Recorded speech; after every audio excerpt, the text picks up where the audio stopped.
नाज़रीन, गाजी खावड़ जे मंगियो ऐं ख्वावड़ शाखन में पानी की खोट सबब ज़मीनूं बंजर थी वयूं आहिनि। इन हवाले से रिपोर्ट कर रहा है मुनसिब खावर। गाजी खावड़ ऐं उन जे आसपास जे 50 ॻोठनि जे माण्हुनि जी आमदनी जो वाहिद सहारो ज़राअत सारियलो फसल आहे। उहो सारियलो फसल बि हिन दफ़े पोखिजी न सघियो आहे। मंगियो शाख ऐं ख्वावड़ शाख में छुड़ियो पाणी अणलब आहे ऐं ज़मीनूं बंजर थी वयूं आहिनि। सारियल फसल जे रोंबे जी मुद बि ख़तम थी वई आहे। हितां जे हारियन ट्यूबवेल ते सारियलो बिज पोखियो हुयो, उहो हाइब्रिड बिज बि छुड़ियो पाणी न हुअण करे सुकी सड़ी रख थी वियो आहे। गाजी खावड़ जा आबादगार हथरादू ज़रिए पाणी न हुअण जे करे लॾ पलाण करण ते मजबूर आहिनि। हितां जा चूंडियल नुमाइंदा ऐं आपाशी अमलो बि गायब आहे। महिरबानी करे असांखे पाणी खपे। असां जेको आहे सो पाकिस्तानी आहियूं, सिंध जा आहियूं ऐं असां वटि तमामु वॾी तकलीफ़ आहे। जेका असां आबादी न थींदी त असां छा ते सफ़र गुज़र असांजो थींदो।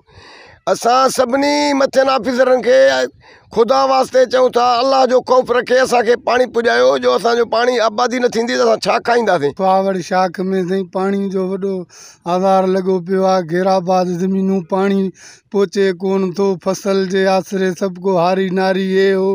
हींअर ताईं का शइ न आहे। इहा आबादी साईं कीअं थिए जेका आहे सो पाणी खां सवाइ वॾी तकलीफ़ आहे। तमामु जेको आहे सो माल जे लाइ पाणी कोन्हे, कंहिं शइ जे लाइ ज़मीनूं कलर सेक खणी कढियो आहे ज़मीनुनि। हाणे जेको आहे सो वॾी तकलीफ़ आहे साईं पाणी जी। पाणी सफ़ा कोन्हे, ॿध छोड़ लॻी पिया मथां तमामु जेको आहे पाणी कोन्हे। असांजे लाइ आज़ार आहे ऐं ख़ुदा करण असांजी मदद कई। असां वॾी मुसीबत आहे।